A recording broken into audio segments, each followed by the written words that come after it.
The Pre-Raphaelite Brotherhood brought notoriety to British art in the 19th century. Bursting into the spotlight in the mid-century, they shocked their peers with a new kind of radical art. This programme explores how they attained riches and celebrity, and by exploiting burgeoning mass markets, became the forefathers of the commercial modern artist.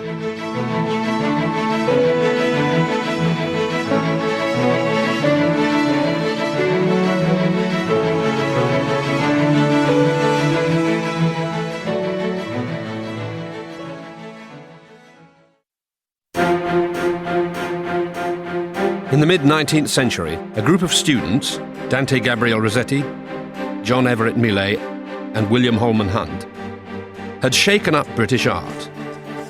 For 5 years, between 1848 and 1853, they had defied convention, applying new realism to religious pictures, taking landscape painting in a new direction by recording nature with photographic detail, and shocking their public by placing controversial modern subjects at the centre of their canvases.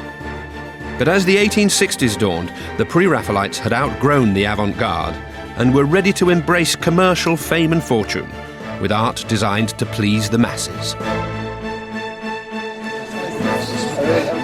Crucial in moving the group into the mainstream were Victorian entrepreneurs who saw the mass market potential of art. One such business adventurer was art dealer Ernest Gambart, who in May 1866 threw the party of the season in his home in northwest London in honour of a painting for which he had orchestrated celebrity status. The work in question was The Finding of the Saviour in the Temple by William Holman Hunt. Gambart hired a theatrical gaslighting expert to give this star work the limelight treatment it deserved. But then an unsuspecting gentleman lit a match.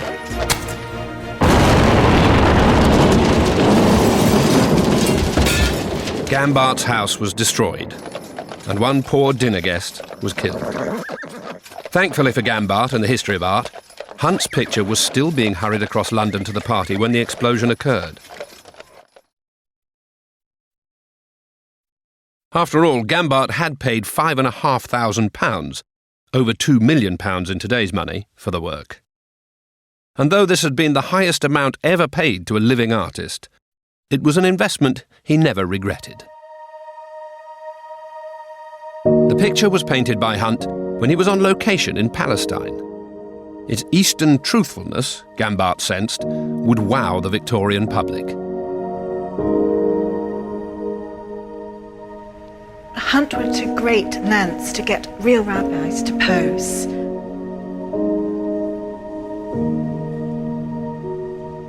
And of course he also gives Jesus the characteristics of a Galilean boy. He tries to reproduce the original racial type of Jesus. He's inspired by people who've been writing biographies of Jesus, not religious texts, but historical texts of trying to reconstruct the facts of his life. And Hunt tries to do this in paint here. So, for example, he shows us the authentic draperies, exotic draperies, particularly of Christ himself. And you can see, although his costume looks purple, when you get close up to it, it's actually a beautiful combination of red and blue stripes with this glorious green trimming here. Hunt shows us an incident from Christ's life when they've come to Jerusalem and the Holy Family have lost their son, but they find him in the temple talking to the Jewish elders there. We see this fantastic view across Jerusalem here, but we also see the grimmer world of the beggar, and of course these two pieces of wood make us think of the crucifixion, which will be Jesus' ultimate fate. Even the background, again, has, typically of Hunt, a little motif which extends the story, the way 15th century paintings extend the story using simultaneous narrative. The painting wasn't finished when Hunt returned to London in 1855. He continued to paint from local Jewish models. He even went to Crystal Palace to paint some more of the exotic architecture, and it wasn't actually until 1860 that it was complete.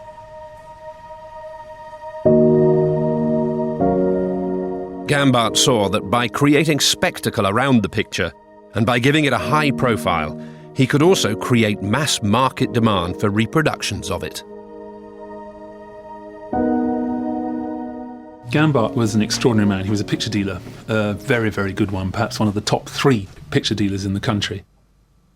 Gambart devised, with his colleagues, 3 ways of making money out of contemporary art. One was to buy and sell the picture for a profit. Another way was to take the picture on tour. And what you'd do is you'd take it into a hall and then you'd drape it dramatically and light it dramatically, very intensely with gaslight or limelight. And you would have rows of seats and you'd pay a shilling, to get in and look at this picture. And it was a thing that the middle classes did at weekends and leisure days and in the evenings, in much the same way as we now would go to the cinema. And it was a spectacle. It was kind of the Spielberg of its time to go and see the dramatic new picture by Mr. Hunt. So the third way of making money out of pictures was to make engravings of them.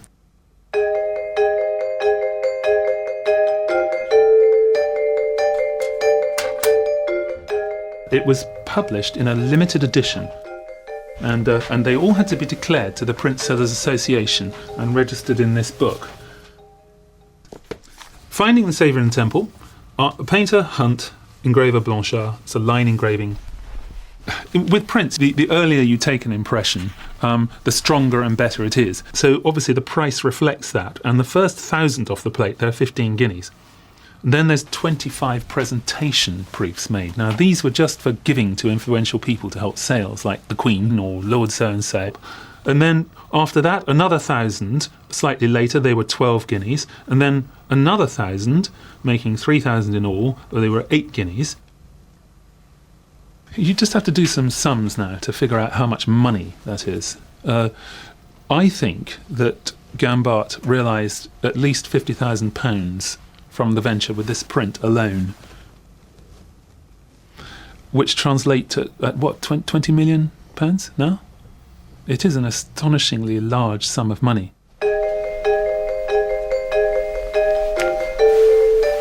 And it wasn't just Gambart who benefited. Hunt, too, reaped massive rewards, coinciding as it did with new reproductive techniques, which were making quality mass marketing possible for the first time. For instance, you had steel plates. They were either made of steel or you were able to face copper plates with a coating of steel. And this meant that the plate would go on producing good impressions over and over again. So it was quite easy to produce 10,000 impressions. First, the engraver would transfer the drawing to the surface of the plate and etch an outline of the painting. Then, a burin would be used to cut out thin furrows following the sketched lines. Ink was then rubbed into the incised lines, then passed through a rolling press to make the print.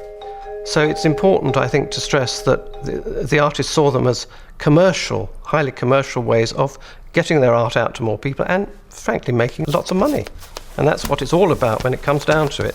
Printmaking has always been a very commercial business, and the Victorians were dab hands at being highly commercial, hard-nosed businessmen.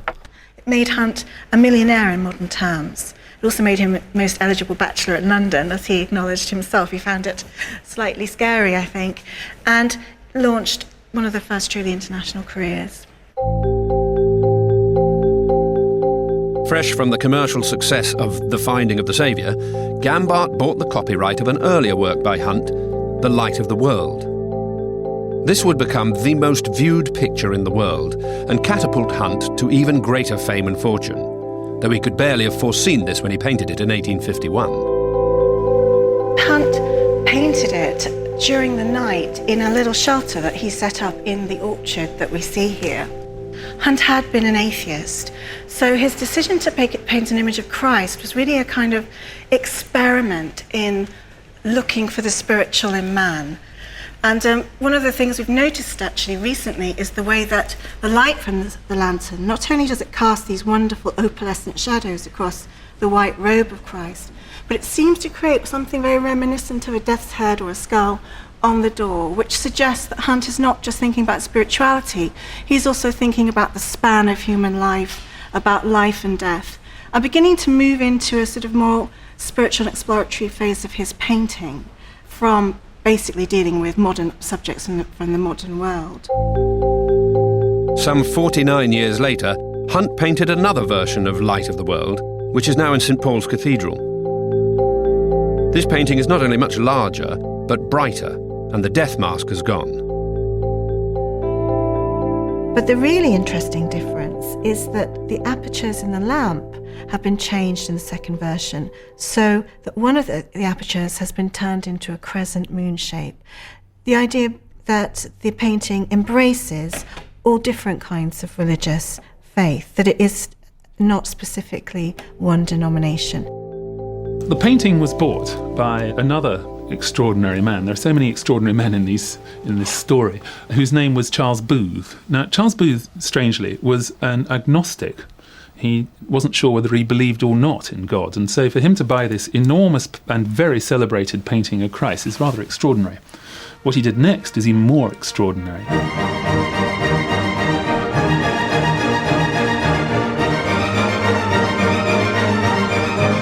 The painting was sent out to tour around the empire in 1905. First it went to Canada, then it went to Australia, then to New Zealand, and then to South Africa. And it's now thought that over 7 million people saw it in these showroom conditions. That and the proliferation of images that followed it around made this picture the most famous picture in the world.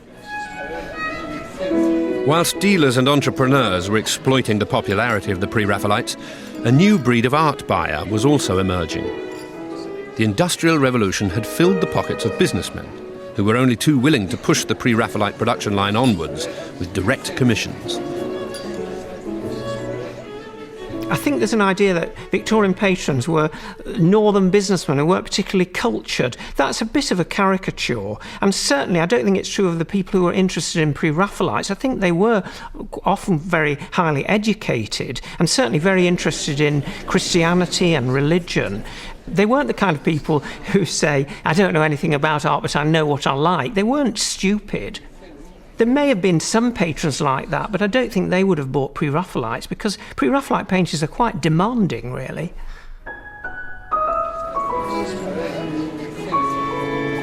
For Dante Gabriel Rossetti in particular, patronage offered him a private market for his work.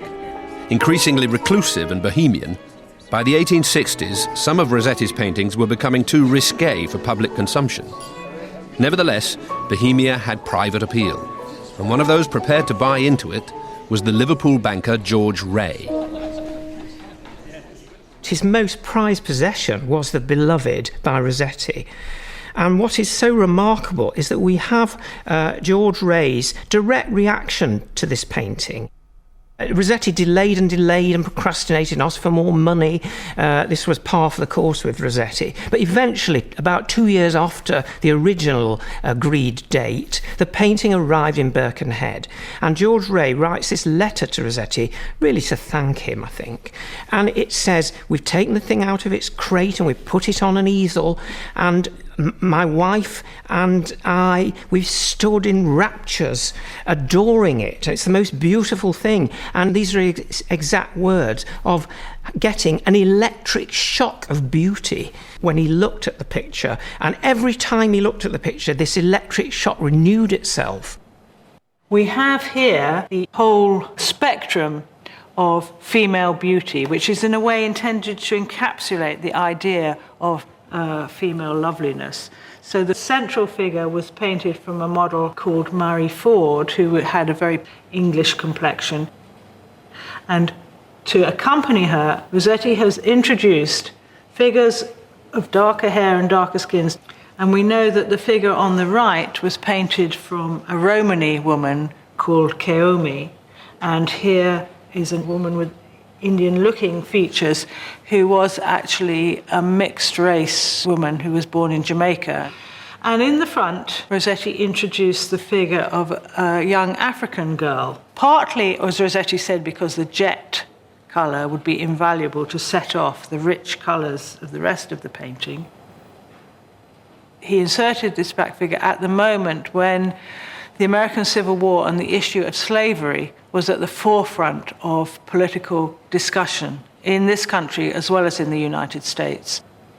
There was a very grave risk that Britain would intervene against the Union.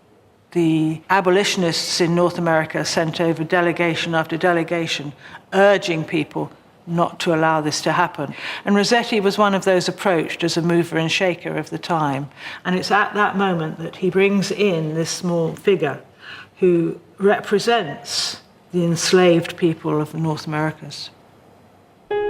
Despite the implicit political message in The Beloved, Rossetti's explicit infatuation with the female form held huge appeal with his patrons. As his brother William said, "The gentlemen who command or purchase the pictures were chiefly responsible for the result." Holman Hunt was disgusted by their eroticism, as was the art critic John Ruskin, who wrote to Rossetti, "They are wonderful to me in their realism, awful in their coarseness. I have to tell you, the people you associate with are ruining you."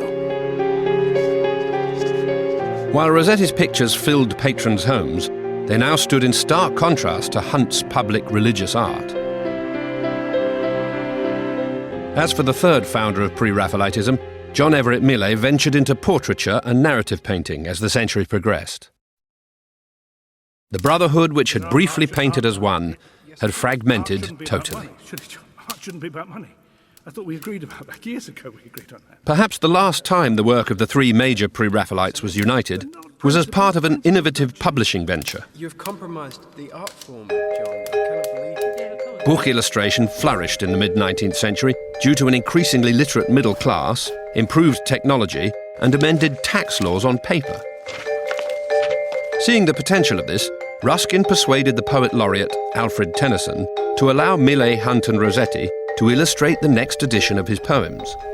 In doing so, a new chapter of British art was born, one referred to now as the Golden Age of Illustration. The designs that the Pre-Raphaelites made for book illustration are hugely important because they are original works of art. They're original designs made specifically for the books in which they appear. And as such, I think they are still underrated. They are some of the most beautiful achievements of the Pre-Raphaelites that they ever made. The book was to be published by Edward Moxon and became known as the Moxon-Tennyson. The artist would draw the illustration to the actual size they would appear in the book. An engraver would then use a burin to cut out the design on a square box of wood, leaving a relief image. This would be printed along with the text on the same page. The artists would be involved in all aspects of the process, often sending back detailed instructions to the engraver of any changes needed, such as Rossetti did in his illustration, The Palace of Art.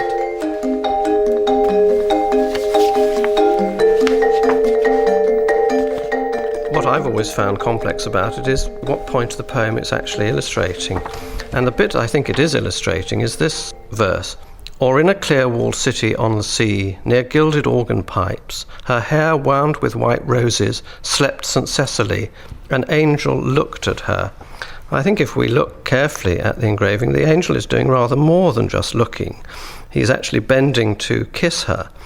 And in the front left foreground, you have a soldier eating an apple, holding a spear. In the background, you have the city and a ship. And what is so extraordinary is the detail that's been achieved on a little square of boxwood, and the cross-hatching and the delicacy and the light, the difference of light and shade. And although it's a black and white illustration, to me, it's full of colour. And that is what I think is so remarkable.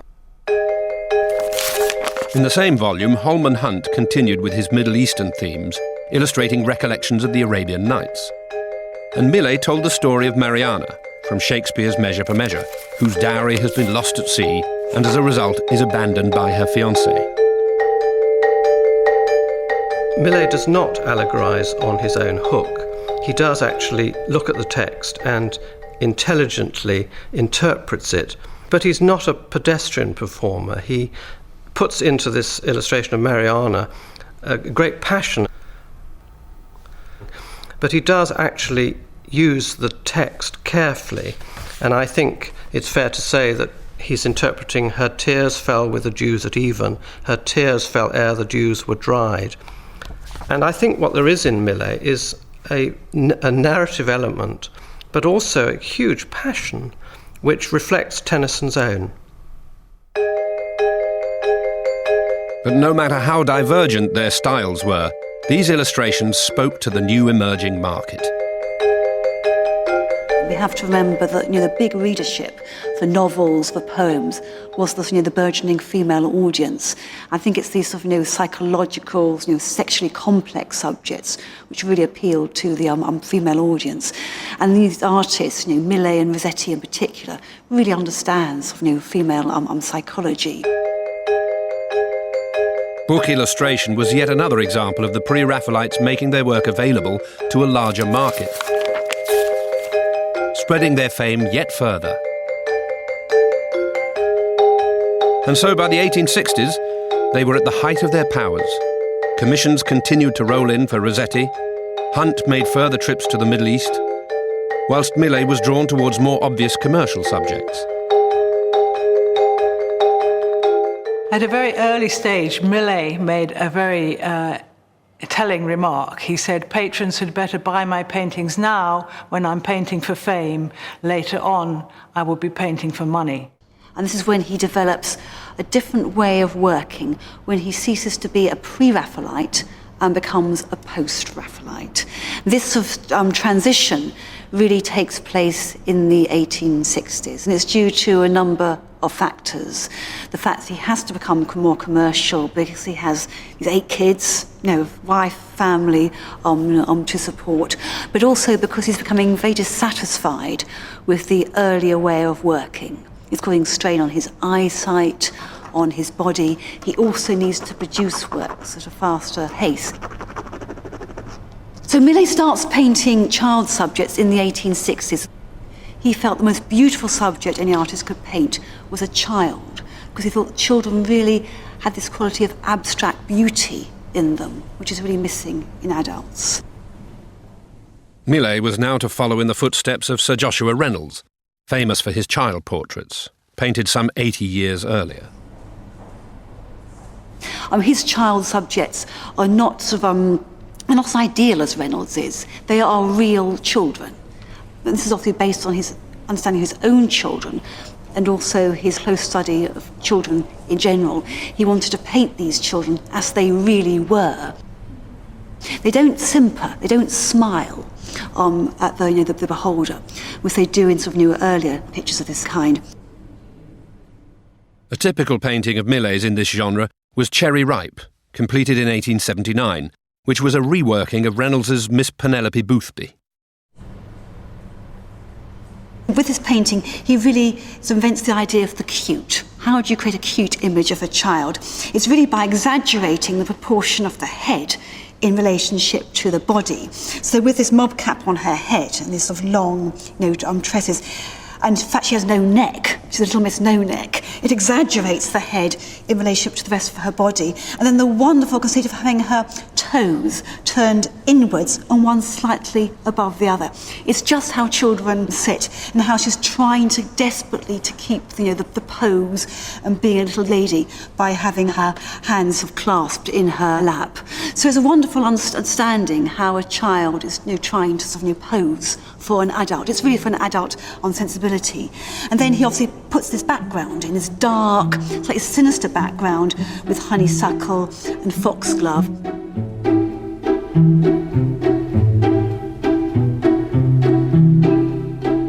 In 1885, Millet was made a baronet, the first artist to be honoured with an hereditary title. And the following year, his painting Bubbles would make him the ultimate commercial artist. he chooses to show it at a dealer's gallery. So just showing how, Millet's very much, he's a canny capitalist. He's thinking of, on his audience, different ways to sort of market his work. It's also a very personal image, because it's based on his grandchild, Willie James, sitting on a log, blowing bubbles, where he's wearing his wonderful 18th century sort of little Lord Fauntleroy costume. He's meditating on the bubble which might burst at any moment. It's about the transitory nature of life. But it only really becomes a sort of internationally famous image when T.J. Barrett, who was the managing director of Pears Soap, alights on this image and thinks of its marketing possibilities. Having bought the painting and the copyright, he was quite at liberty to do what he wanted with it. But because Millet was a famous artist at this time, an artist who was loved by the public, he thought it would only be in order to go to Millet and to get him on board on what he proposed to do with the picture, which was basically to put the words Pears Soap across the top and insert a little bar of soap at the bottom. And according to Barrett's account, Millet was thought, how splendid, what wonderful technology is taking place here. And isn't it good? My painting, a very serious painting, with deep meanings in it, will be relayed to a broad audience. It will help educate the masses in matters of art. I'm all behind you. He was pragmatic, he was very candid about the whole matter. And so the painting was turned into an advert for Pears Soap. And of course the meaning changed altogether. Rather than being a philosophical painting, it was really about soap. It's about a bit of merchandise, as a commodity. Bubbles became representative of the ultimate commercialisation of art in the 19th century. Although orchestrated by a manufacturing tycoon, the Pre-Raphaelites themselves always had an eye to commercial opportunities. One of the interesting things about the Pre-Raphaelites is how good they were at self-fashioning, at creating sort of a celebrity persona for themselves. Hunt's adventures in the Holy Land were very important to his painting, but of course they're also very important to his reputation because they gave him this adventurous glamour. They published memoirs in order to sort of build their reputation. So as their reputations built, of course, the value of their paintings also built, and they embraced celebrity alongside the mass culture that they were engaging with. Of course, celebrity goes along with that naturally. So they were very modern in that sense. Modern in the sense that the commercial potential of their work continues to be exploited today. Millet's Ophelia remains the best-selling image in Tate Britain's bookshop, whilst Pre-Raphaelite exhibitions play to packed houses in the UK and abroad. And modern in the sense, too, that their lives continue to fascinate. Rossetti became more of a recluse and eventually lost it on drugs and women. Millet sold out and became part of the establishment, elected to President of the Royal Academy, whilst Hunt, in old age, rallied against the modern art he saw emerging around him.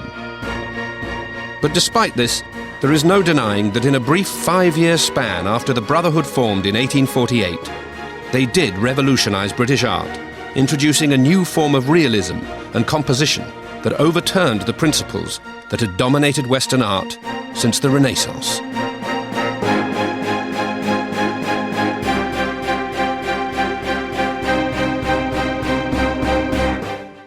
Next tonight on BBC4, truth is certainly stranger than fiction in TV, believe it or not.